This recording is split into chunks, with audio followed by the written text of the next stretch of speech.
Hello everybody, this is Captain Murphy here. Long time no video. Today we're going to take a look at a game we've been working on kind of in the wings. Something that has been a long time want, but we've really prioritized development into the Tides of War game.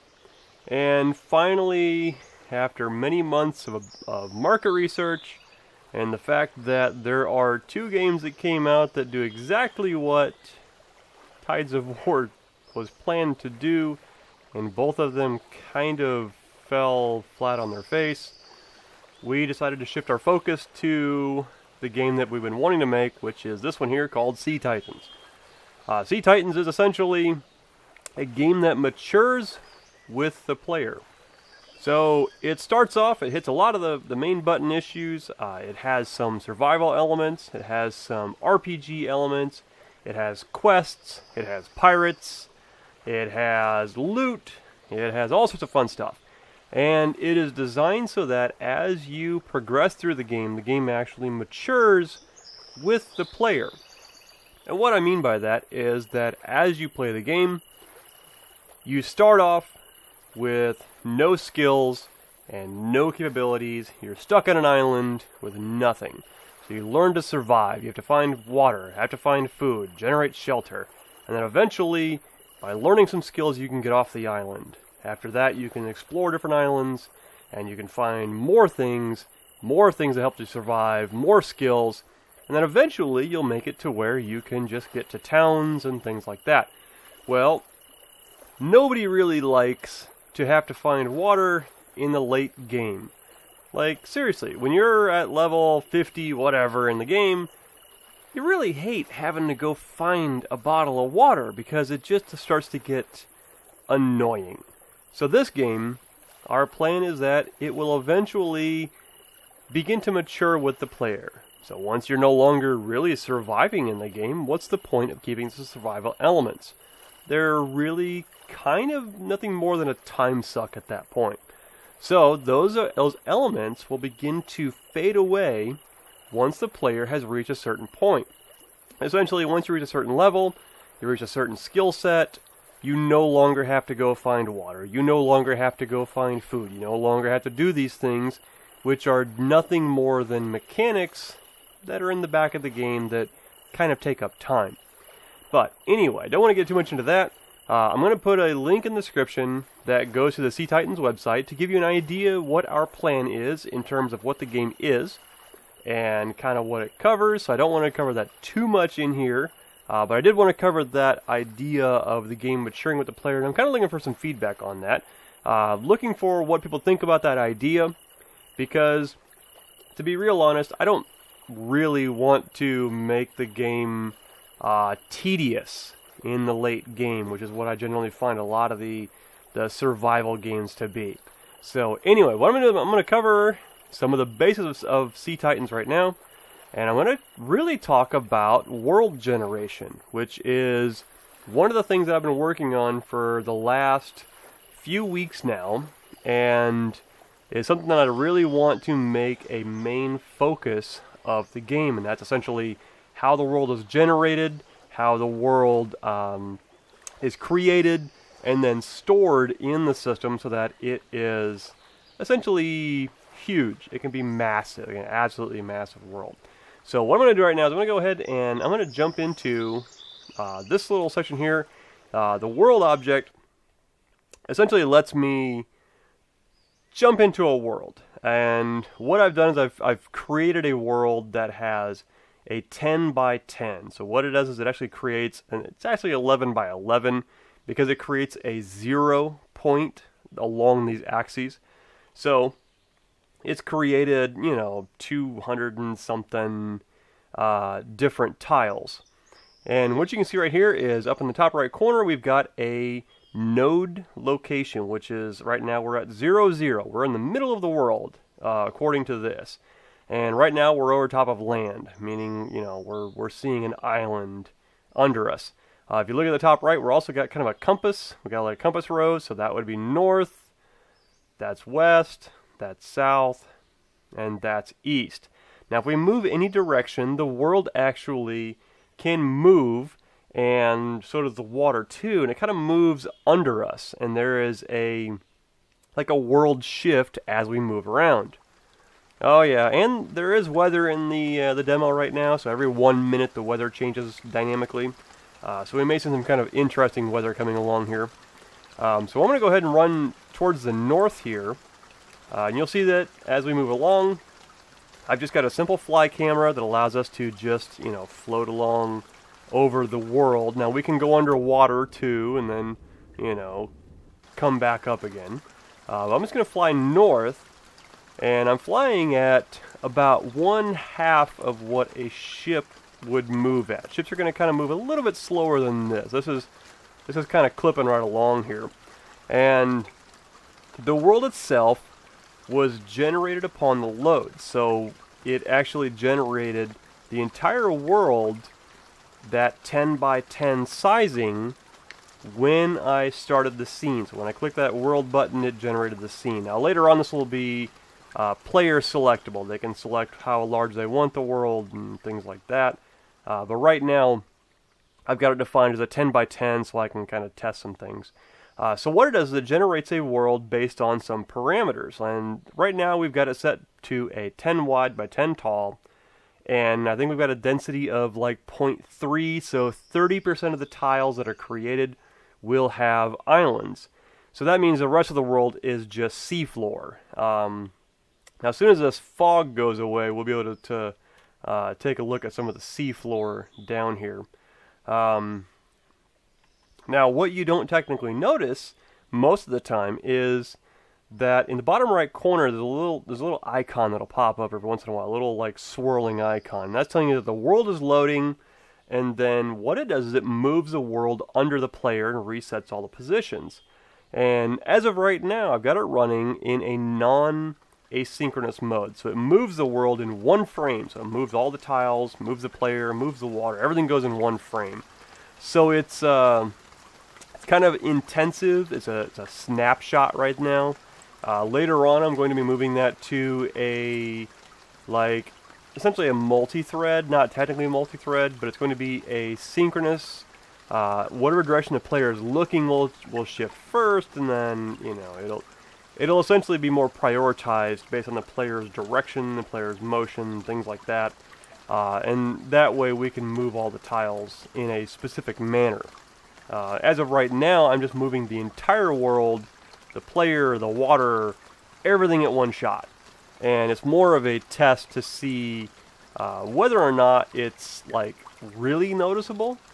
Now you'll notice when I do the fast move that it kind of snaps. Like you'll see kind of a pop when that occurs. And that's because I'm moving really fast in between the frames. Now for some reason the fog is just not going away. Well, let's restart this because this is really kind of annoying.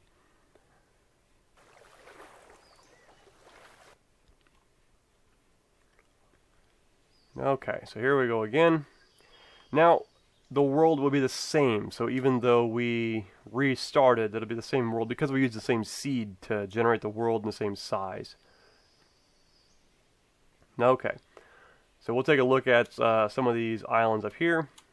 You can look down into the water, you can see that there's some wrecks.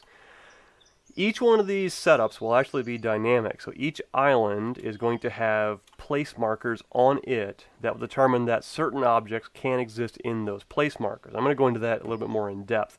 But what I'm kind of showing you right now is, if you watch that at the upper right corner, you can see that the location, that XY coordinate, changes as we move, and you'll see that little marker in the bottom right, you know, shift around. That tells us that something has changed. And what that does is, like I say, it loads the next few tiles, it loads the next few locations, renders the islands, places objects on the islands, and then shifts the world onto the player. So, by all technicality, this world could be literally unlimited if you wanted to just load a ton of tiles. Because it only stores these islands as data points, so it doesn't have to actually store the island. All it knows is that there's an island there. Here's the prefab island that it works from, and then here's the vegetation, things like that. And I'm going to go ahead and I'll show you that in a second here. So let's go ahead and keep running towards the north a little bit, and you'll see that islands load in, and you see them kind of like snap in, because I'm running fast, so it's a lot faster than a player would be moving. So I'm loading in islands at a much higher pace than is expected. But again, you know, the world is 10 by 10. So you can see right now we are 7 to the north. We keep on going. Now we're 8. We should run out of population islands in the 9-10 marker. So once we get to the 10 point, then we should have no more islands. So if we look towards the west and the east, we can see populated islands, but there's nothing to the north anymore, because now we've run out of islands to populate, you know. So the world is a 10 by 10. Now we still have seafloor. So even though we've run out of, you know, islands to explore, we still have the seafloor under us. So that still exists. So that's not going to like end right there. Now later on there will be things like Arctic zones and an actual like point to which the seafloor, or actually the world will limit you to go. So you can't go a certain point beyond, you know, north X or Y, you know, whatever that point is. But you can see this is a pretty large world. Like, we're really kind of just roaming around. There's tons of islands. It's all dynamic. Each island is going to have its own unique vegetation. So there's lots of variations that's going to be along here. So let's go ahead and take a look at the actual, like the setup for this. So let's go ahead and take a look at, I'm going to go ahead and move my piece in here. And let's take a look at the terrain system. And then let's bring in an inspector as well. So the first thing is there are biomes that can be defined. And as of right now, they are just names. And this is just the Arctic, temperate, and tropical. This will determine things like what kind of vegetation will appear on the island. So a temperate will have a certain kind of vegetation, a tropical will have another kind of vegetation, and then the Arctic will have another kind. And this will determine what kind of vegetation shows up on the island that you are on. Now, the islands themselves are essentially dynamic. So the island can have different like textures showing up on it based on the biome that it is in. So if it's an Arctic version of the same island, it will then look like an Arctic island. It has snow, it'll have things like that. It won't have all the beachy sand, it won't have all the rocks and things like that. Temperate, again, different, and then tropical as well. There are different node types. So there are, right now I've created some basic ones: pirate base, standard, town, and underwater. What we're going to do is plan on having an underwater tiles that the player can then dive down and find loot and things like that. A town where they can go and do trading, a standard, which means it's just a standard island they can go explore, and then a pirate base, which will be full of AI pirates. Now there will be more later on, but these are the first ones we want to have in our, you know, minimum viable version. Then there will be different nodes. Now the nodes are set up and they define which biome they are, which type they are, and then what terrain is attached. This terrain is a prefab that's created, and we can define as many of these as we want. We can generate hundreds of them, thousands of them, whatever. And then these get attached to the type and this little object here, which is the node object. Those objects are then tied into the world. So this test world here is the one that we're running right now. And so it runs on a certain seed, which tells it the seed that we're setting it up with, the density of the island set, which I said, well, I was pretty sure it was about the 0.3. What seafloor to use, this will be seafloors eventually.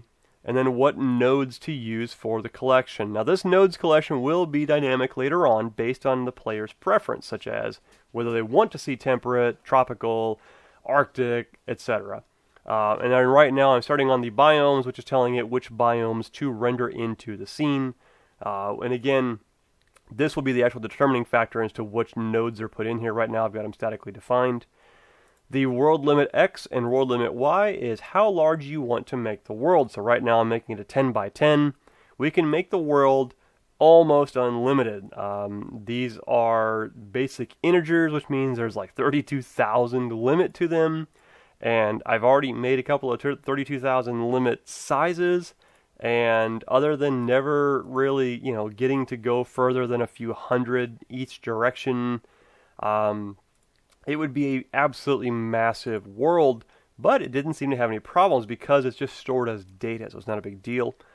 The wrap world function, I haven't got quite working just yet, but it's going to allow it so that on the x-axis, the world will actually wrap around. So when you get to that, -10 point, the next tile you go to will be 10. Because the world actually wraps around to the east and west direction. So it's essentially, you could circumnavigate the world based on that wrap world function. So that's kind of the basic world idea. Now these nodes here are eventually going to be turned into multi-tile objects. So right now, let me go ahead and I'll run a world and I'll show you what the world looks like as it gets rendered.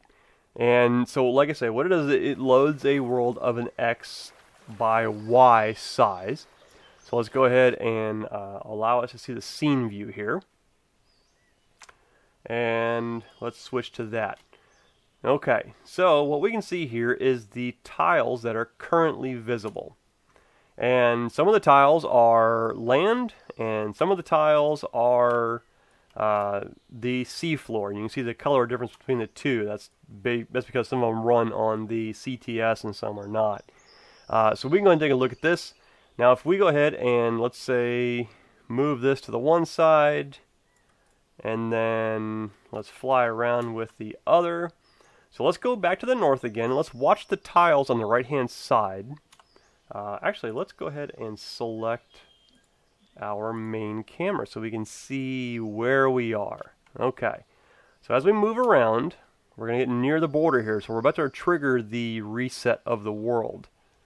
So as we cross that border and we reach outside of a certain, essentially like a threshold of motion, you can see the entire world shifted under the player.